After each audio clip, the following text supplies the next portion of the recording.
Okay,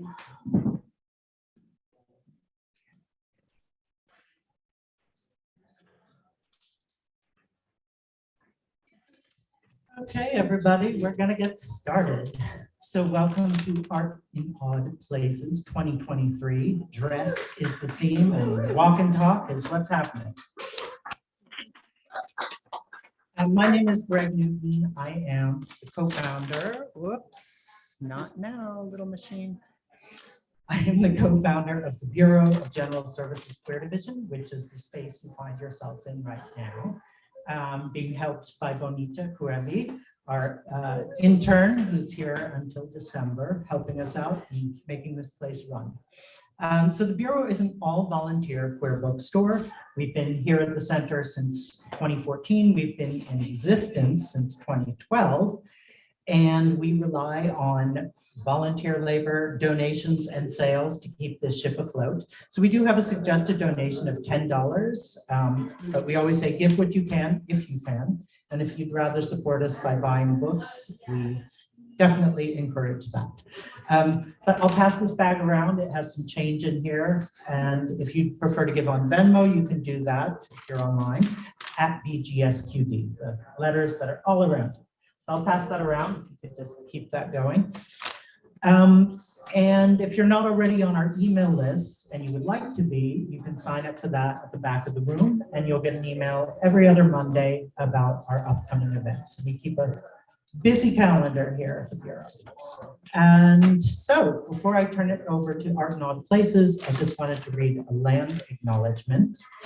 So the Bureau acknowledges that our organization operates on the unceded land of the Munsee Lenape. We encourage you to join the Bureau in signing up to make a monthly donation to the American Indian Community House's Mannahatta Fund. The Mannahatta Fund, according to its website, is an invitation to all settlers and non-native people who wish to acknowledge the legacy of theft and genocide that comprise the history of New York City and the United States. And you can find out more at mannahattafund.org. And now, please give a warm welcome to Sarah from Art in Odd Places.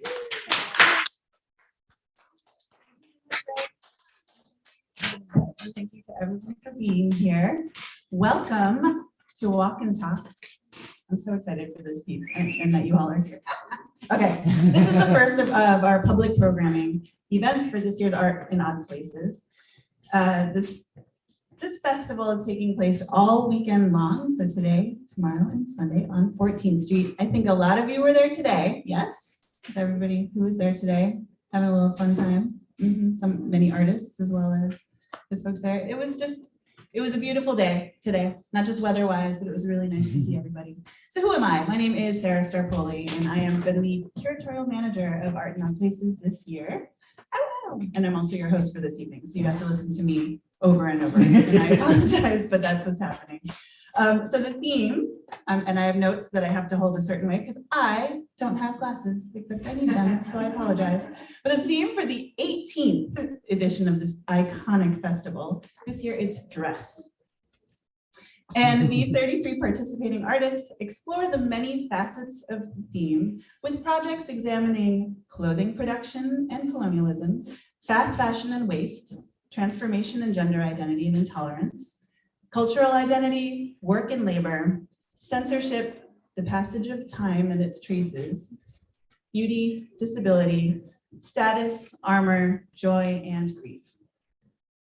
Tonight, we're presenting a selection of 5 of our artists' projects. The artists will walk the runway. We're going to kind of figure this out as we go along, but it's going to be great. The artists will walk the runway in their, oh, well, and there will be ghosts. That's usually what the kind of thing I do, so thank you for doing that. They're going to walk the runway and come on up and say a few words about their work. After that, after everybody goes, we'll have some time for questions at the end. So I think if you have any questions and want to ask them. But before all of that, the first person to walk the runway is Art in Odd Places founder, Ed Woodham.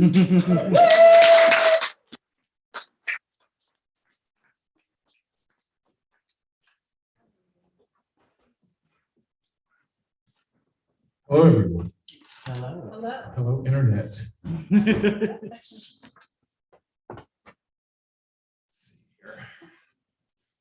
I want to thank Greg, our very gracious, generous host, Greg and Donnie of VGS QD.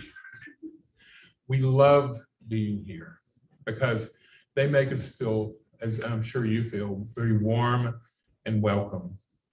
Plus, it's a lovely, independent space who serves our community beautifully. And if you haven't already, please go to their website and sign up for their bi-weekly newsletter. It's all really fun, like tonight, and interesting programming. So for 18 years, Art in Odd Places, or AiOP, has brought works of over 1,000 visual and performance artist projects to 14th Street and beyond, to hundreds of thousands of New York City natives and visitors with hardly any budget, and then lately a shoestring budget. So Art in Odd Places is an independent, ongoing experiment created annually in New York City in October by the generosity of an amazing staff. Which are here tonight, Sarah and Gretchen, the curator, and an amazing team that we have. And Art in Odd Places was founded to challenge the rules regulating our civic gathering areas and to acknowledge the importance of how important public space is as an essential thread in the fabric of our democracy. Public space is supposed to be our space.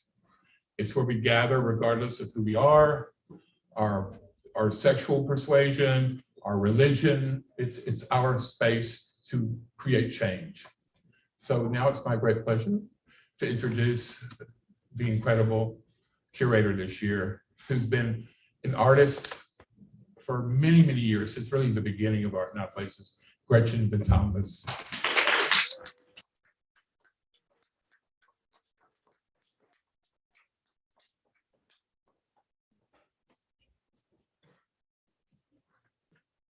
I'm wearing one of the first art garments I made for Art in Odd Places. This one I think is from 2006. It's vintage, yeah. I will put on my glasses that I need. I was so honored when Ed asked me to curate the festival this year. I've participated many times as an artist, and I credit Art in Odd Places for giving me the structure to move my work past two-dimensional painting and drawing and out into the public sphere, bringing the same ideas from those 2D works to the body. Ahead of choosing dress as the festival theme, Ed and I discussed how we both loved the idea of 14th Street as a runway, and we looked for a word that would encourage concepts expressed through garments and fashion. Dress also felt like the right word for the moment, given the current political backlash against trans rights, drag story hours, and non-binary presentation. Dress is such an important element in expressing identity and one's truth. And selfishly, because it's a focus in my own work, I wanted to see what other artists would propose for the theme. I love that dress as a medium for expression is immediately relatable to a viewer, since it contains or relates to the body. It invites us in by using familiar social cues and the ritual of applying the exterior with which we face the world. In this way, dress can be a critical tool, whether to explore the body, class, form versus function, the construction of gender, political activism, or to address cultural differences. Garments are always an important element in Art in Odd Places festival projects, as there are generally so many performance pieces. But this year we asked artists to push that element to the forefront. Some of the pieces this year could easily have fit in with themes from years past, but overlaying the word dress encourages the viewer to regard the pieces through that lens and consider their own presentation. With that lens in mind, I'll hand the mic back over to Sarah to present our artists.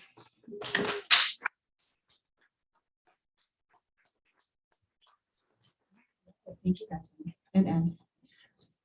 Are we ready? Ready? Yes. All right. I'm going to introduce each one of the artists. We'll go, and while I introduce you, you can start walking down the ramp, and then you'll get to walk this way. You're going to speak about your piece. I'm letting you all know this. And then you'll walk back to where you are. So folks will get 2 chances to certainly see things up close. Sound good? Our first artist tonight is Vanessa Fairfax Woods. Vanessa is a conceptual artist who works with the issues of gender inequality and feminism.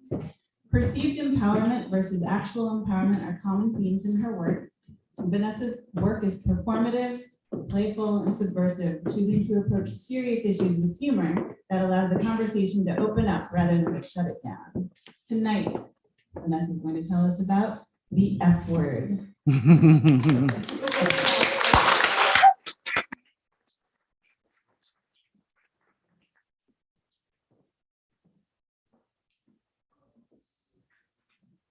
So that's the disgusting bit over. Hi, everyone. Hello. Hi. So, yes, well, thank you for introducing me. My name is Vanessa Fairfax Woods. You might tell from my accent, I'm based in England, in the UK. So it's really, really exciting to be here today to talk to you about my piece and show it off, really. So the project is called the F word. The actual costume is called the Jane Gum, and bonus points to anybody who gets that reference. You don't have to have that to know, it's fine. So basically, I'm fat and I'm okay with it. Unfortunately, there's a lot of people who are fat and they're not okay with it. And society really decides that we are not okay with being fat. And people waste a lot of money, time, and energy on trying to not be fat. And this is just a massive waste of money, time, and energy. So I wanted to create a piece that kind of challenged that, really. And so even though it's largely better these days, I think people are getting more accepting about body sizes, body shapes, that sort of stuff. Even a couple of days ago, actually, before I came here, I was talking to somebody about the coming here and what it all meant. And they said, but you're not fat, you're gorgeous. And I was like, no, I am fat. I am gorgeous too, but I am fat, you know? And it seemed like this thing that she just couldn't get her head around the fact that I was okay with being fat. And I think there's so many people who just kind of think, oh, crikey, I can't say that somebody's fat because that's a really, really, really bad thing. So it's very much about sort of challenging that and, you know, finding a way to make us realize that we don't need to be praised in diminishing our size and to be praised in taking up less space. We need to be able to take up this space.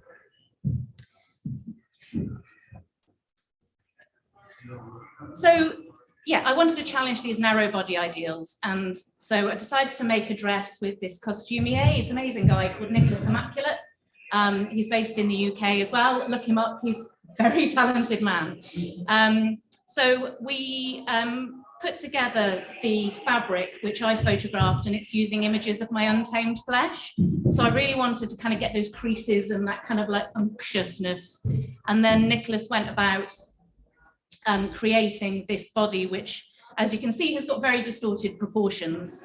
And that was a direct challenge to say, why do we look at some lumps and bumps and go, yeah, they're brilliant. I love a big boob and I love a big bum, but I hate a big stomach.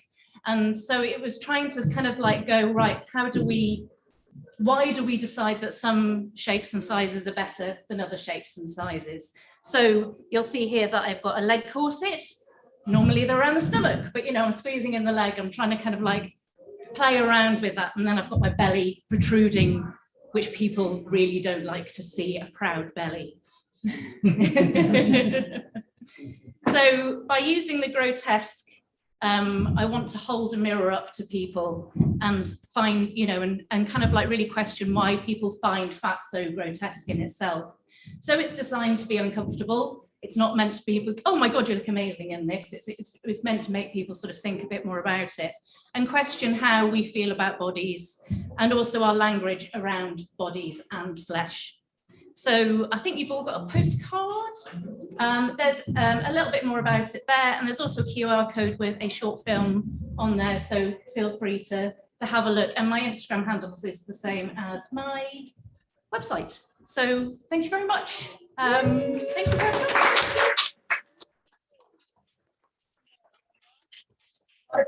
Oh, yeah. I don't need to be standing up for that part.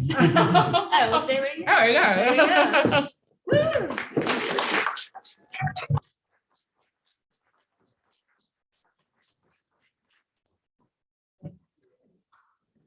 So next we have, and thank you very much, Melissa.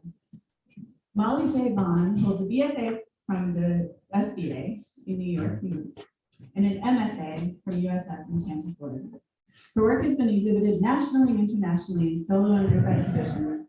Molly is currently a senior associate professor of fine art at Bellevue College in Bellevue, Washington. Molly is unable to join us tonight, but we welcome Caleb Green, who is presenting an element of a work called Project 42 for Molly. Caleb is a 19-year-old transgender female, newly based in New York City, who works as a conceptual artist and stylist for fashion photography. She is a model and trans rights activist. Through Project 42, Molly Vaughn memorializes the lives of transgender and gender nonconforming Americans who have been murdered. Vaughn strives to raise awareness of the violence that these people, particularly trans women of color, face in contemporary American society. Although little may be known about the actual lives of some victims, all are treated with the same sense of dignity and value. Caleb will speak directly about this garment, memorializing Marsal Camaro tie, and will make a statement about the connection between the physical violence against trans women of color and gender nonconforming people of color and systemic oppression and institutionalization.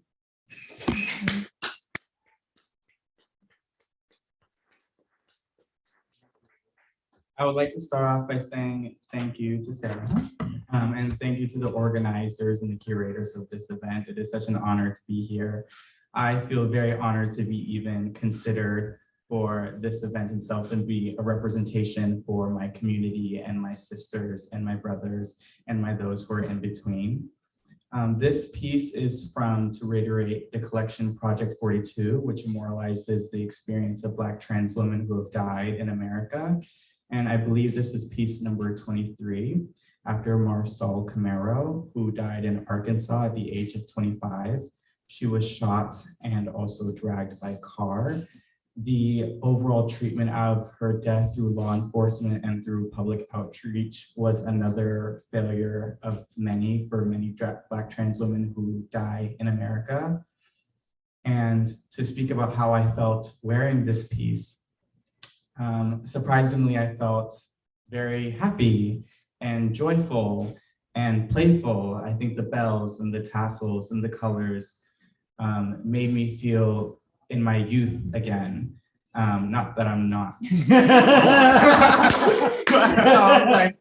made me feel like I was just like a little child again, which is so funny. But that caught me off guard because I thought I would be feeling a lot of other strong emotions that I do feel being a Black trans woman. But it made me so happy because I feel like often our childhood experiences are robbed from us being Black trans people. And so to allow myself to feel this joy in this piece that is immortalizing my experience, I felt so comforted, thank you. And to talk about my experience as a Black trans woman in New York City, I recently moved here a year ago. It has been so confusing and so scary, and yet so much opportunity is in front of me. And I feel all of it every day with the people that I meet and the friends that I make. And so being a part of this project is yet another step in the opportunities that are coming towards me and my future. So I just want to say one more thank you for everyone and the curators and the organizers of this event. And thank you to Molly. I love you. Working with her was amazing. She has such a heart. It's incredible. Speaking to her, she cares so much about her experiences. This was no process to read, but I guess I don't need it. But truly, she cares so much. And I felt, she sent me a video message of how sad she was that she can't be here to present her piece, and it just made me feel so happy that I get to do this for her. And she put so much soul into this. It's truly just amazing. So thank you, and I love you.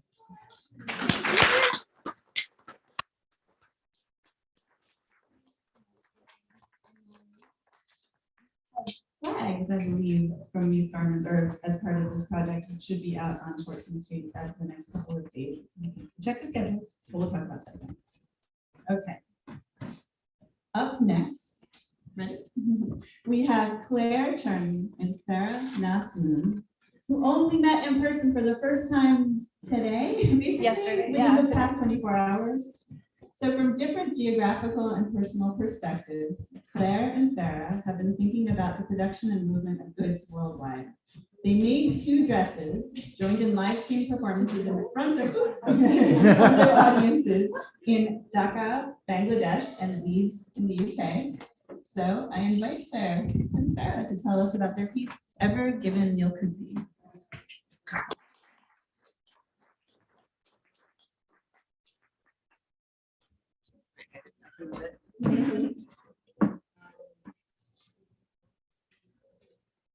This is our collaborative work, Ever Given Neil Kuti. Claire and I had never met physically before yesterday. We are from different countries and different languages.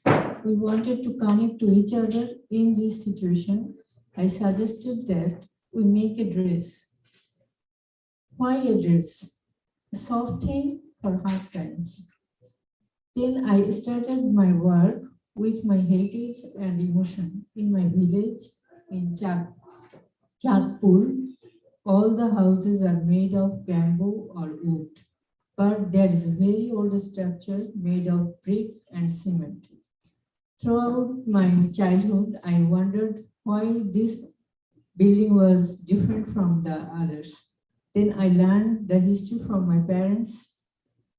Its name is Neil Kuti. It was one of the 12 Neil Kuti built by the British about 225 years ago and was to do with indigo cultivation. It was built to control workers' activities and the whole indigo manufacturing process. Its many rooms included prisoners for farmers who refused to switch from growing food for their families to cultivation indigo. Later, the leader of the indigo revolt said this forced labor was worse than starving. Although indigo production finished in 1900, we continued to have to work for them. This is a sad situation for me and my village people whose real roots are in farming.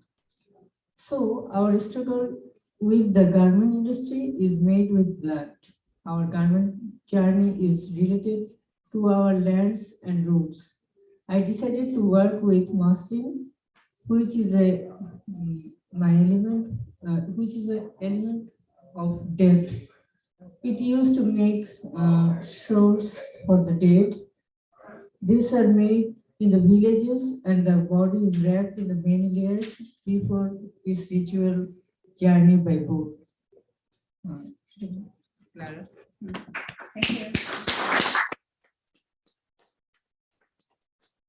So Farah has said some of the reasons she chose that fabric, and there are more. So I'm going to tell you why I chose the fabric. So this is hers, and this is mine. I wanted to have something that some fabric that would be made in Bangladesh, because we wanted something that passed between our 2 countries. A lot of the things we've been talking about was the production of clothes, both from the past and the present. And also I wanted something that was not new fabric. So you can't make a dress out of a dress. So I realized that sheets or duvet covers was what I needed. So I went round all the, what do you call, thrift shops in my area where I live. And you can find ones made in China. I could find lots with the labels completely washed out. And then in the last shop, I found one, and this was the fabric. So the fabric's not been chosen for any other qualities than where it comes from. And it's not a very pretty fabric, it's a very ordinary fabric, but maybe that's appropriate because the stories that we've covered our dresses with are ordinary, everyday stories, and they're not pretty. And then so when we made our two dresses and we had our conversations and covered with images and text, we cut them vertically and post and send them to each other. And then in live stream performance, we sew them together. And as you see, they don't really fit very coherently, but that seems appropriate too, because of the complexity and the sort of the difficulty of the material that we're dealing with. And so we haven't even touched on the imagery, but maybe when you come to our performance, walking, talking performance, we can talk about the specific images. If you have any questions, we'll have Q&A at the end, so you can definitely ask questions then, if that's all right. Okay, thank you, everybody. Thank you.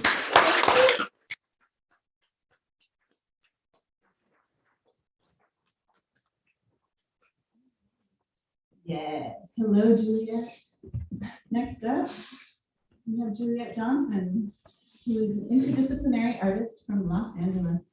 Their work creates idiosyncratic half realities and ruminates on queer disabled embodiment through object making, community building, time-based work, and shape-shifting essays. Juliet is going to share their piece, Styling Sick.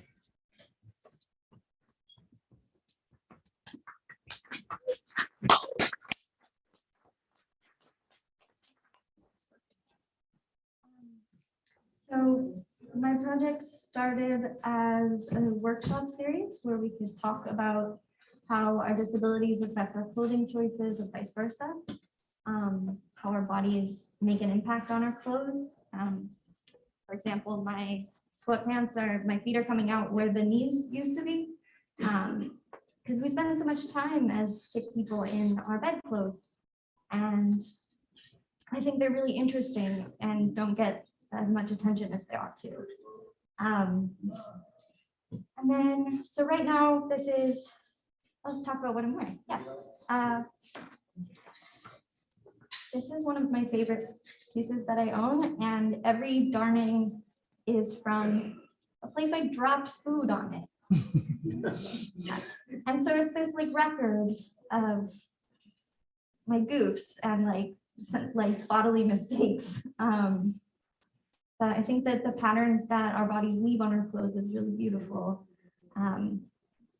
And so right now it's sort of a styling project. We talk about like how we can make our bedclothes more exciting, make that process of dressing more fun, what dress even means. And how that changes depending on who we're around, whether it's other disabled people or whether it's out in public in front of the able-bodied gaze. And then I have up on 14th Street Framing Galleries some illustrations for collaborative pieces that we'll be making in the years to come. I move at a geological pace, so it'll take a while for objects to come into being, but we've got some really exciting things. I've been planning like a cat suit with mesh panels for easy access to injection sites for diabetes, folks with diabetes, and looking at like one of my favorite things is the pattern that a hot water bottle creates on your skin when you've left it on for too long. It like kind of burns it, but it's this beautiful lacy sort of pattern. You can see that in the illustrations. But I don't have an example on me today because I didn't wear one. And then there's like a hot water bottle purse and like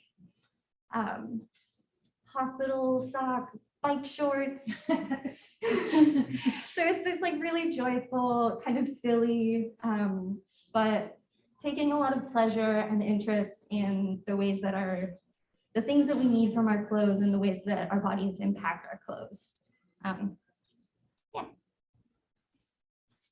Thank you.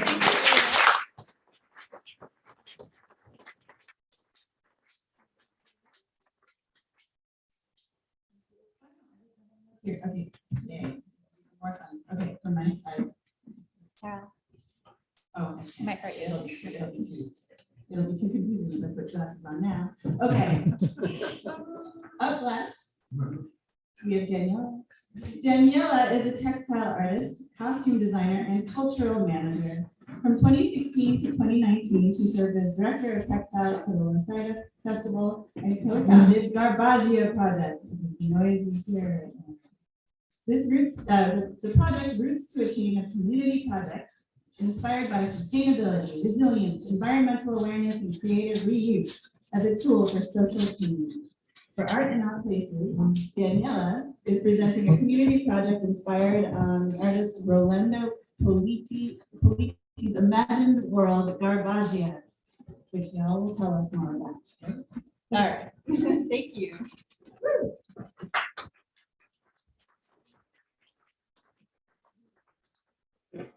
Hi, thank you so much for having us. Where to start? Garbaya is an existing community project. My personal work is textile, all about repurposed material. From an activist point of view, creating consciousness of the environment.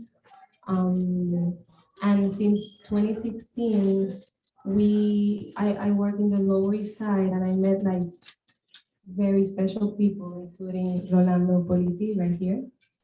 And I want him to speak about how Garbaya was born, but Garbaya Project, the community program, was completely inspired by this story that he'll tell you a little bit about.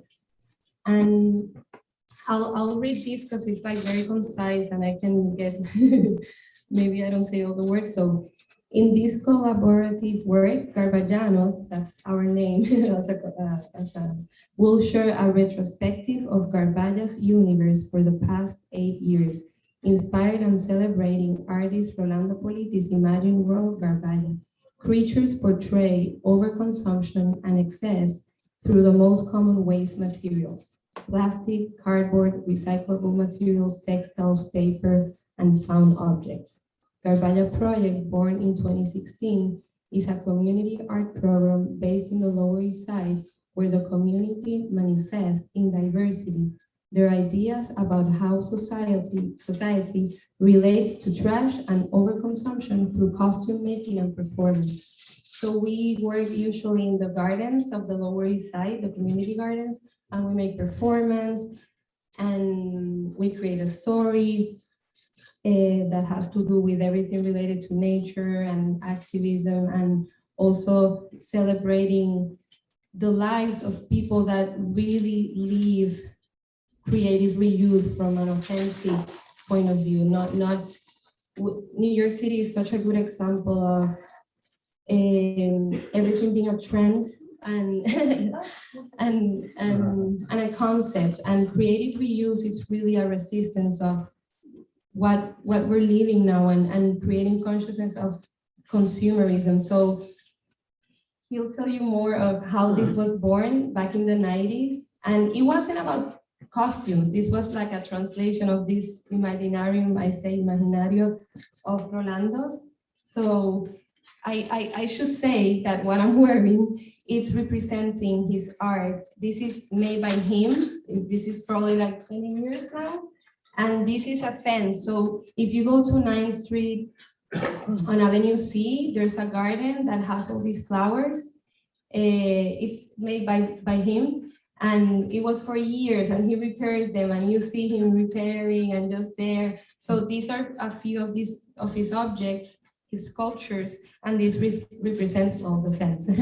And this was my first costume when I started the project in 2016. So it's very special I found it this year, I was like, oh, it's here. I didn't know where it was, so it's great that it's alive. So Rolando, please.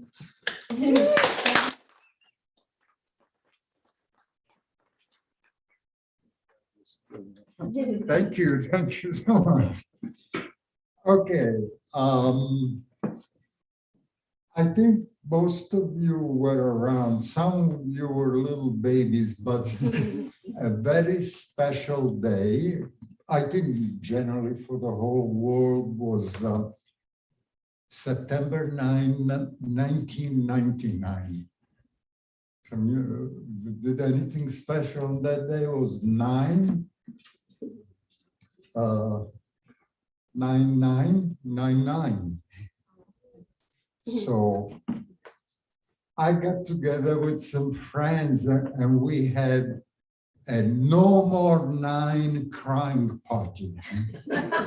Truly, it's a true story. I mean, many of us were in this party room with hankies and crying.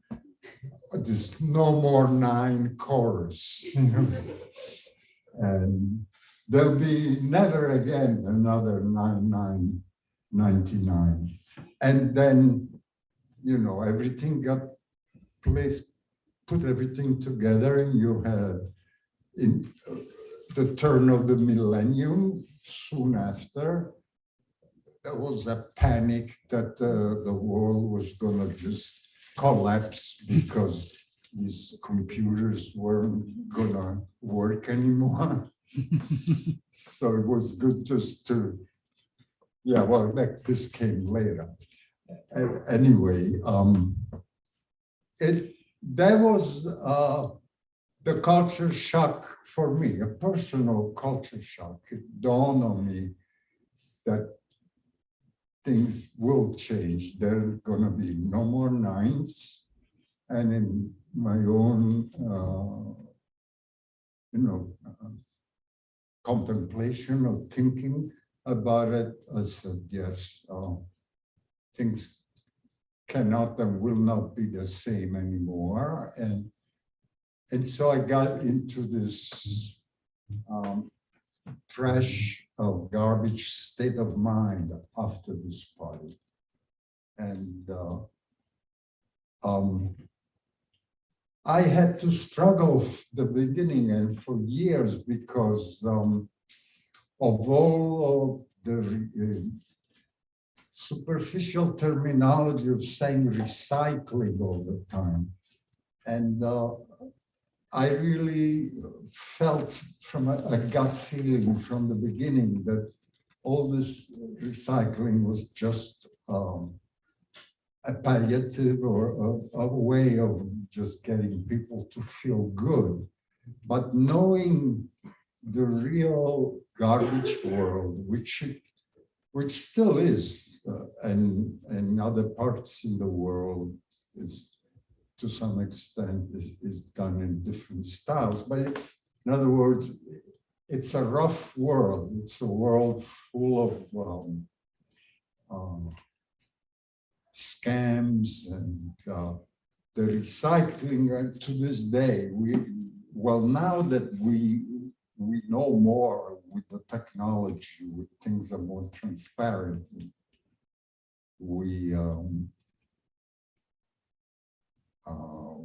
seem to know more. But anyway, I don't want to get too far with that recycling story. From my personal feeling, I immediately thought that gleaning was the best term for what I was doing and what I started to do at the turn of the millennium. And gleaning was when a landlord during the harvest had potatoes drop or corn drop. It was by law, and even a religious law way back, the Bible says, was a religious law that you have to leave that for the people, the gleaners that came behind the truck. And so that is more the way I got channeled into it. not recycling as a marketing ploy. And so I became a gleaner. I'm in the Lower East Side. Ladies, I'm an eager, meaner gleaner. My name is Tony. Sometimes, yeah, people know me by that name. But okay, moving forward, like Daniela said already, we then started a spontaneous and free collective now called the Garbaggio Project. And I was happy to get involved, and I met so many other Garbagianos people. A very fulfilling experience. And since no further ado for me, I think I explained basically enough how I got started from that famous 9999. I want to introduce to you an amazing Garbagiano who can do anything and everything all over the world. So he is Kalen Sherai.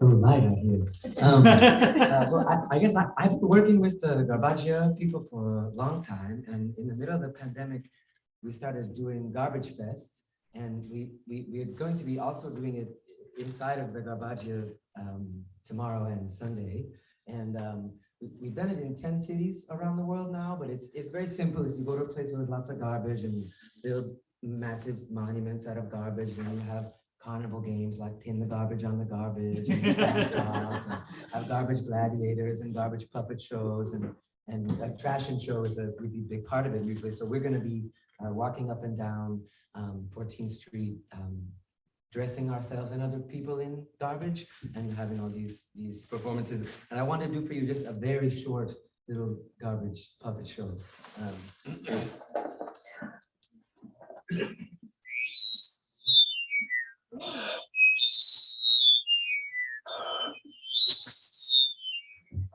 Once upon a time,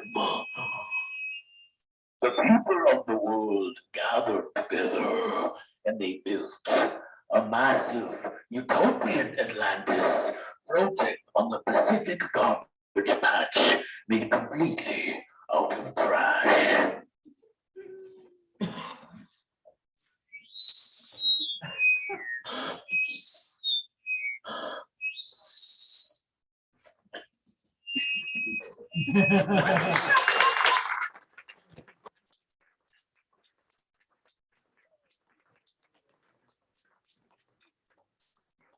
Thank you so much. So this is really celebrating a spirit. That's why Garbaggio is so special, because it connects spirits that believe in the same thing. So this is just an example where super friends and family manifesting Garbaggio in different places and projects. And so yeah, this is Garbaggio. Thank you so much.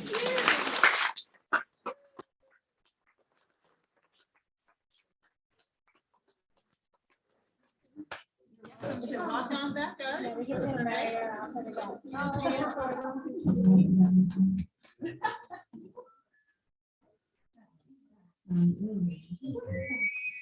All right, well, thank you.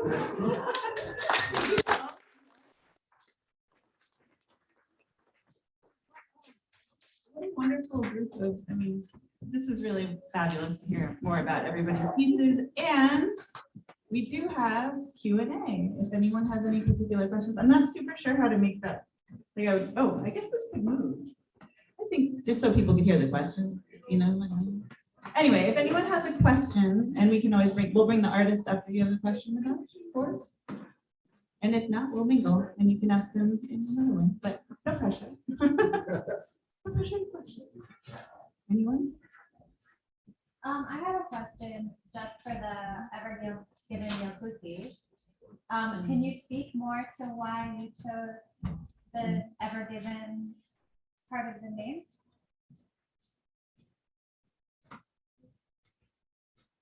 You can come, you maybe come on up so that we can, yeah. So,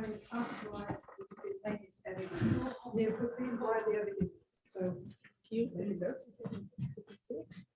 Cross the backs. Yeah. And Epic. on the side. So, shall I say what it was? So, maybe you don't remember it, but people didn't remember it for a long time, surprisingly. During COVID, there was a boat that was stuck in the Suez Canal, and it was stuck there for I think it's a week. Suez Canal, yeah. As this is the canal we were talking about before, and it formed a kind of disruption for world trade, but it also kind of really caught the imagination of the media and people in general. And there've been many sinkings and stickings since and before, but this one, for some reason, it kind of stuck.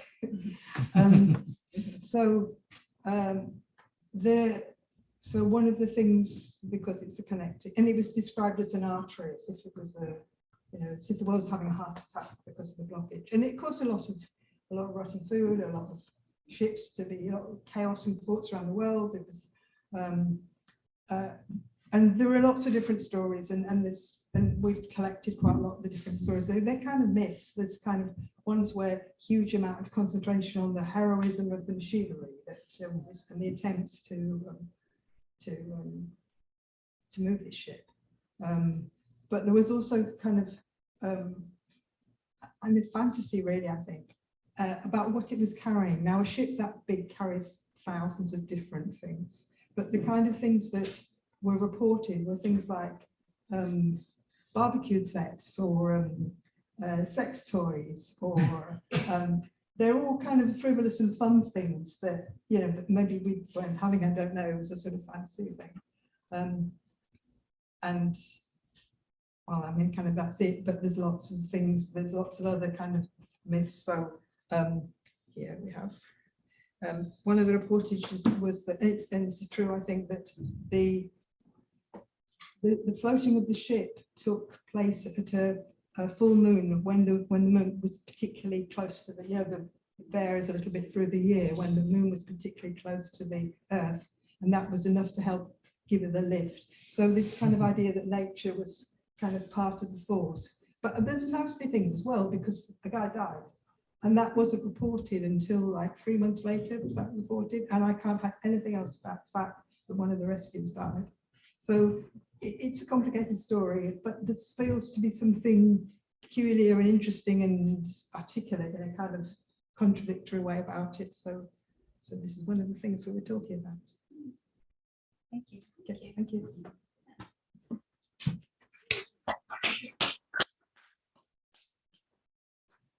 Questions? More questions for anyone? Any of the artists?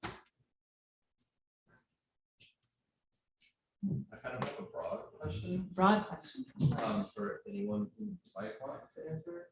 Maybe just a question about like walking around a city that style feels like is ever present, even with folks who are performing. So I guess the question I have is like, what have some of the encounters been with folks on the street, or did you not have any?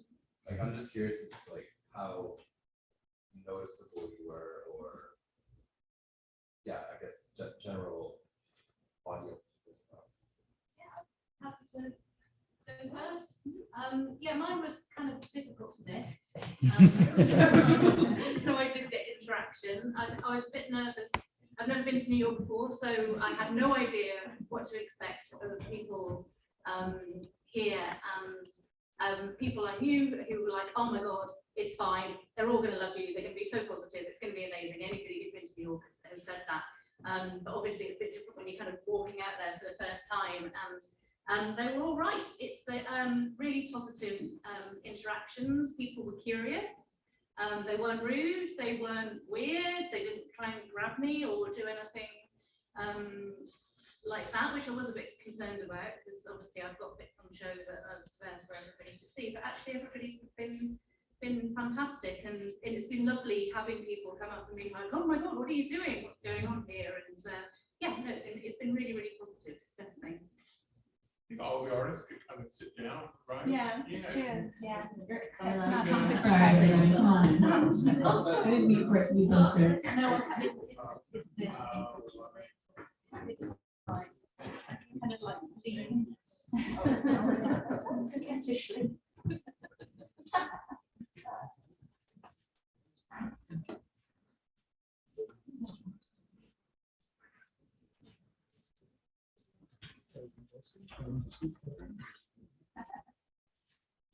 Does anyone else have an experience that they want to share about walking around today or being on 14th Street today?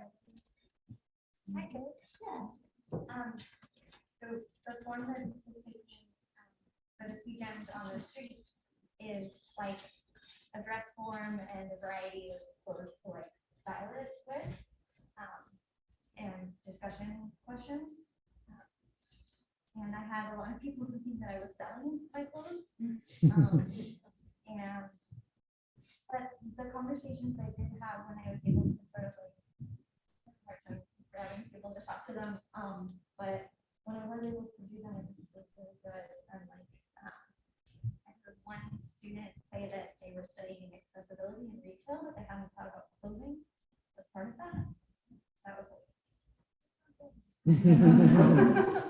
yeah, and then a couple conversations. I had a really amazing conversation with somebody about their walker and how walkers should be designed, and talking about different ways that it could be more functional, and also how many more people should have walkers because they're just so good.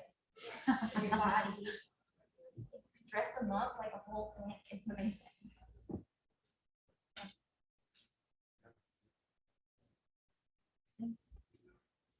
Anyone else?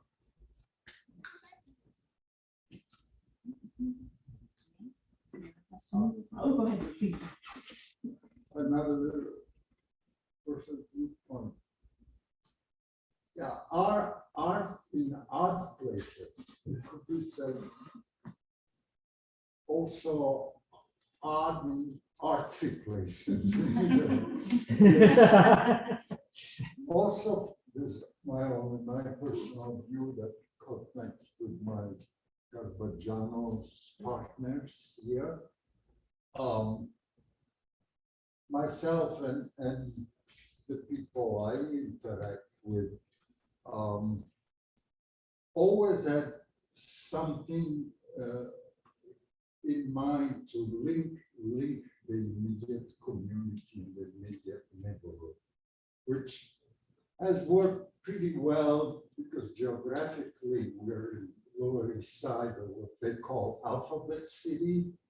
And it's a very compressed area, you know, just from Houston to 14th Street Avenue C to D, ABCD.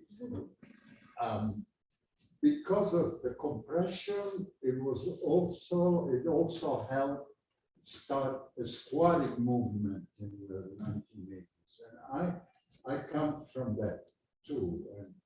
And so it was also a natural about developing this trash feeling because it was a staple of the day and still is. And a lot of the buildings got help and started from reusing them.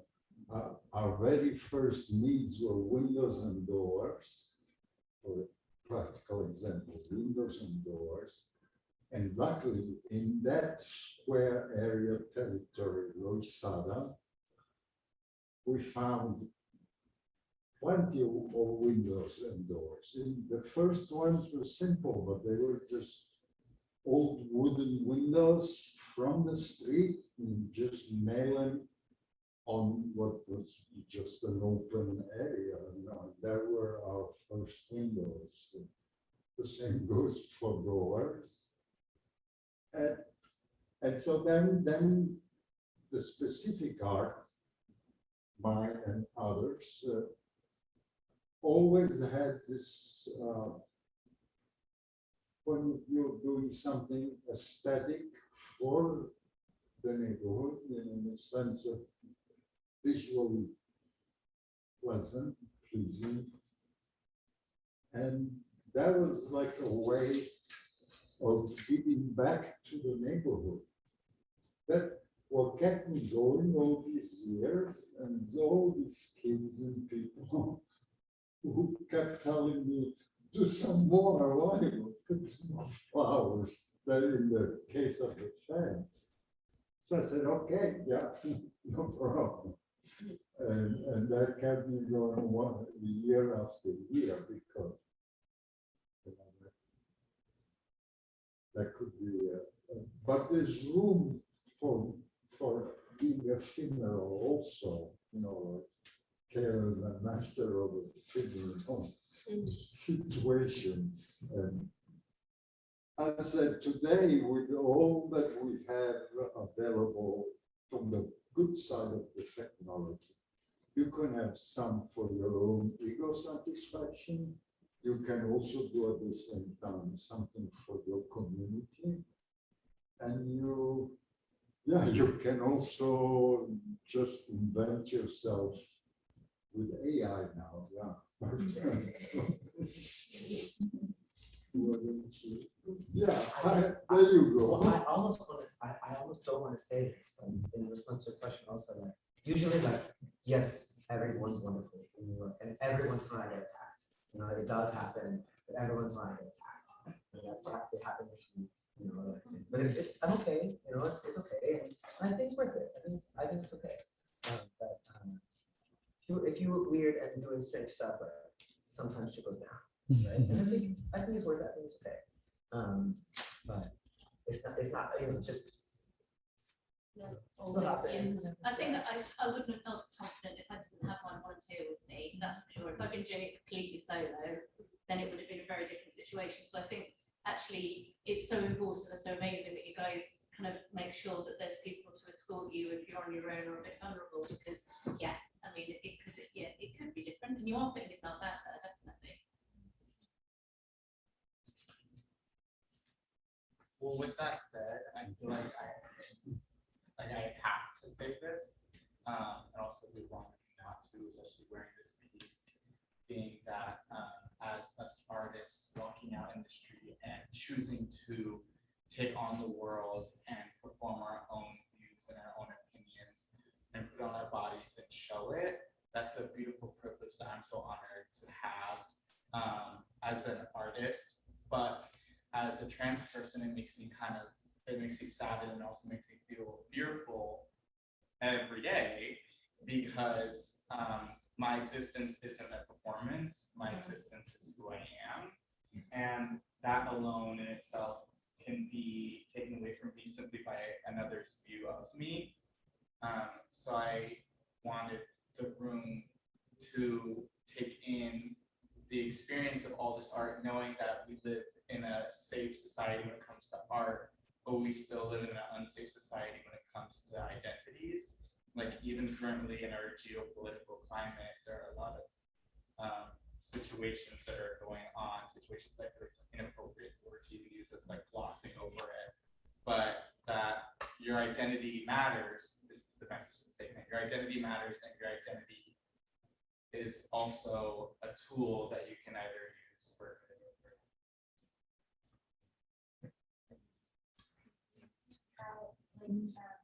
safety and public space too. Like you don't see disabled people in public very much because we're too tired. And so that's part of why I was so excited about this, is that like it's usually something that happens, especially with the virtual workshops. It happens just in our bedrooms. And we just talk to each other about pajamas. But it's so important though. And like the collages that we did, the drawings, I'm especially excited about because it brings other people that are disabled that like have their contributions or their ideas and bodily needs into public space in a way that still keeps them anonymous and safe and private. Like, to have to like be okay, but also have their ideas in public. Yeah. I was really excited to be able to do that.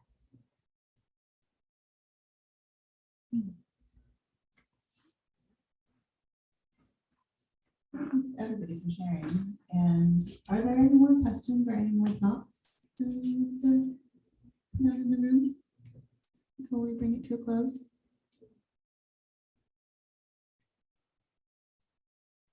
All right. Well, I'm so thankful. This has been a really lovely whole day. And thank you, Gretchen. Thank you, Ed, because without you, this wouldn't have happened. But thank you to our artists who have spoken tonight, who have presented your work. Thank you so much.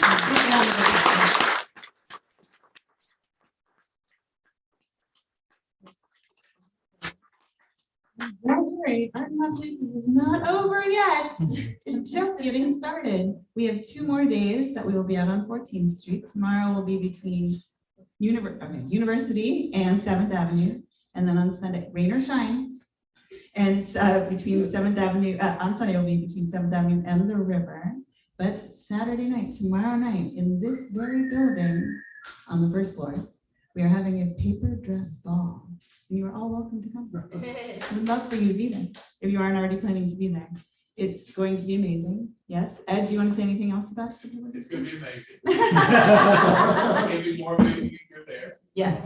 You can just walk in on the bus. Don't have to have a ticket. Tickets are available. It's a benefit for the New York City Anti-Violence Project. And this amazing work, we're going to be honoring them as well. We'll be there. And we'd love to have you there. Please come. And on 14th Street as well. Yes. It's all happening. It's all happening. And you know what? I realized I haven't called out another volunteer that we have who's been working with us since the beginning, really, or very early on, and that's Flora. Flora is our social media. Thank you so much for everything. So I think that's oh my goodness. Greg, Bonita. The Bureau, I will never get the letters right, even though. You can just say the Bureau. The Bureau. Thank you for the Bureau, the bookstore. Thank you so much.